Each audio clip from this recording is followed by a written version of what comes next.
the Earth is a remarkable planet in the way it supports human life. We have a narrow atmosphere which manages to ensure that not all of the sun's rays bounce back out as they get reflected off the Earth's surface. Naturally, having that atmosphere is a good thing. It enables the Earth to be a just right sort of temperature. But the proportion of carbon in the atmosphere has increased drastically in the last 150 years or so. So it was 280 parts per million, it's now 380 parts per million. Scientists are telling us it is headed for 500 parts per million and beyond by the year 2050. Now the consequences of that increase in carbon in the atmosphere, which is caused by the way we generate electricity from coal and from gas, and also petrol-driven motor vehicles.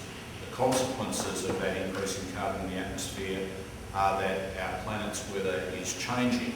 In particular, temperatures are rising, polar caps are melting, sea levels are rising, and we are getting more frequent and more severe extreme weather events. So if you're talking about droughts, floods, bushfires, cyclones, hurricanes and the like, these things are becoming more frequent, more severe, and the projections are that this will be even more so in the decades to come.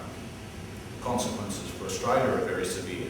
For southeastern Australia, the consequence is more frequent droughts and more severe droughts, and the risk and prospect of more bushfires.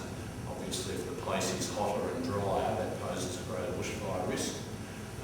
There is also in northern Australia the prospect of coral bleaching, destroying the Great Barrier Reef, and of tropical diseases being sucked further southwards. So, and the loss of snow cover as well. So there are a whole series of very serious changes to our climate going on. In order to tackle these things, the essential things that we need to do are first, international cooperation. That's why Labor's been so strong on the Kyoto Protocol on climate change. It's not perfect. International cooperation is very difficult. But if we're going to be serious about international cooperation, we have to be part of it. We can't sit outside it and undermine it and knock it. So we need to support international cooperation through the Kyoto Protocol. The second thing we need to do is to set a serious target for emissions reduction as a basis for emissions trading regime. And the target scientists are telling us is necessary. It's a 60% cut by 2050, and that's what Labor's committed itself to. And the third thing that we need to do is to promote renewable energy.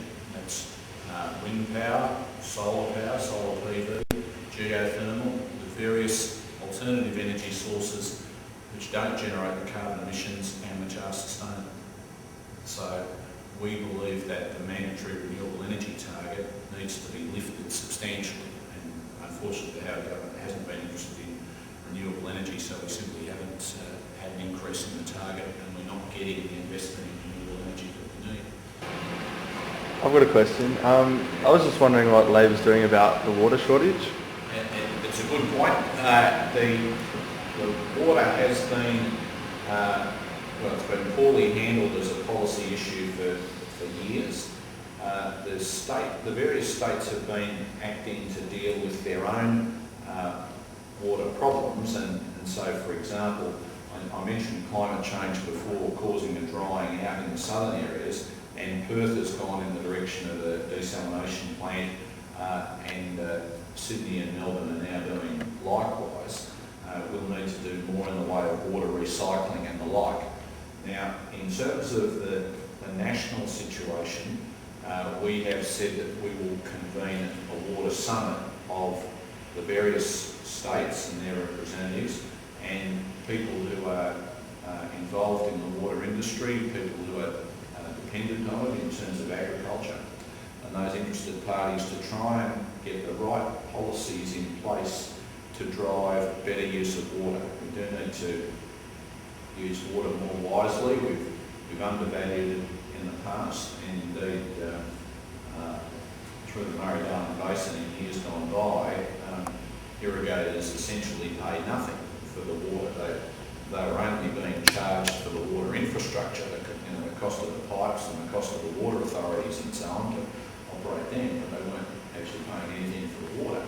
So under those circumstances, people naturally have wasteful practices and don't value it properly. So those things are changing, but they are changing slowly, and they're not really changing quickly enough to meet the urgency of the situation.